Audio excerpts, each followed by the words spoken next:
Olá pessoal, sou a professora Mari, professora de língua portuguesa, e hoje eu vim aqui conversar com vocês um pouquinho sobre a divisão da gramática. Na verdade, continuando um pouco daquele papo que a gente tinha começado, né, sobre o que é gramática.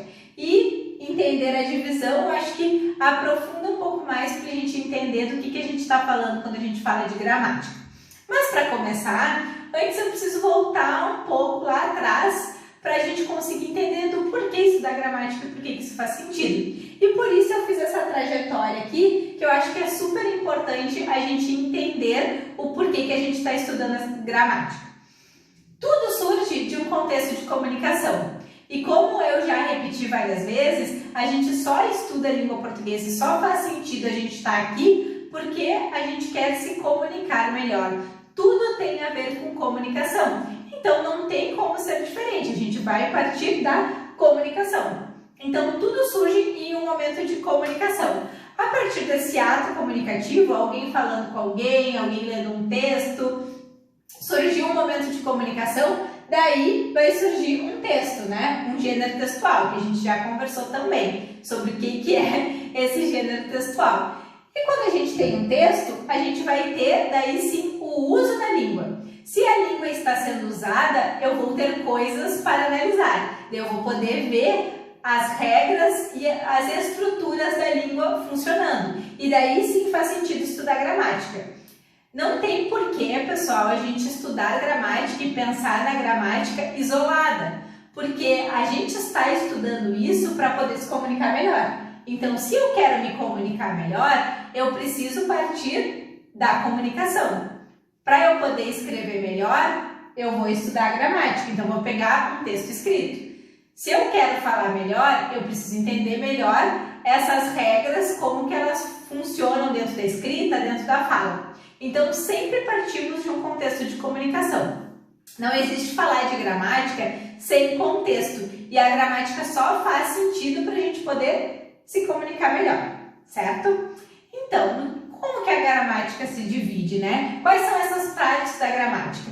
De novo, eu gosto sempre de falar, eu trouxe aqui, né, uma divisão nesses 4 elementos, mas podem existir outras divisões, outras formas de classificar. Eu acho que pra gente que está pensando, né, nas aulas de português, no português dentro da escola, essa é a divisão que faz mais sentido. Então, vamos começar falando pela questão da fonologia, que é a parte da gramática que vai estudar os sons da língua.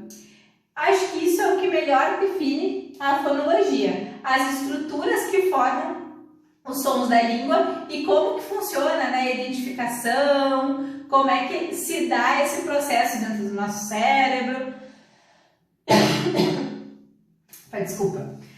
Depois a gente tem a morfologia. A morfologia está ligada ao estudo das palavras, né? E esse estudo pode ser da formação dessas palavras, né? Como que as palavras se formam dentro da língua portuguesa, das variações dessas palavras, ou seja, a gente pode falar de plural, a gente pode falar de gênero masculino e feminino, a gente pode falar de grau, aumentativo, diminutivo, são coisas que vão fazer as palavras variarem, se modificarem. Então, a formação das palavras está dentro da morfologia, a variação das palavras dentro da morfologia, e a gente estuda também as funções dessas palavras dentro da língua, né? Que daí seriam as classes gramaticais, que com certeza vocês já devem ter ouvido falar. Substantivo, adjetivo, verbo, pronome, artigo, advérbio. Com certeza em algum momento da vida de vocês já estudaram as classes gramaticais e elas estão dentro da morfologia.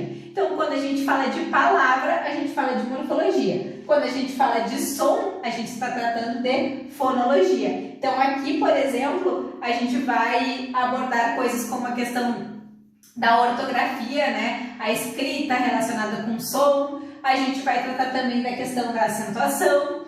Isso fica dentro da fonologia. E entender os processos mesmo, né? E a morfologia relacionada às palavras. A sintaxe tem a ver com a organização das palavras dentro de uma frase. A gente usa mais o conceito de oração, mas como a gente não está estudando especificamente, assim, para ficar algo mais geral para vocês entenderem, a gente vai falar em frase. Então, a sintaxe estuda a organização das palavras dentro de uma frase, que função que cada palavra ocupa dentro da frase. E aqui deve ter alguns conceitos que vocês também já devem ter ouvido falar. Sujeito, predicado, complemento verbal, isso tem a ver com sintaxe. E também a relação entre as frases, entre as orações. Isso também a gente estuda dentro da sintaxe. E por último, a semântica, que tem a ver com sentido. Então, coisas que se relacionam ao sentido da língua vão estar aqui. Por exemplo, sinônimo, antônimo. É claro que aqui eu falei tudo separadinho, mas essas coisas muitas vezes elas vão se misturar e a gente vai falar sobre elas juntas também. Porque como a gente está falando de texto, a gente está falando de contexto, as coisas nem sempre acontecem de forma isolada, elas vão se misturando dentro da língua. Acho que tratar da questão da divisão da gramática ajuda também um pouquinho na compreensão do que é gramática, que foi o que a gente tratou naquele vídeo anterior. Acho que por hoje é isso, pessoal. Então, bons estudos para vocês.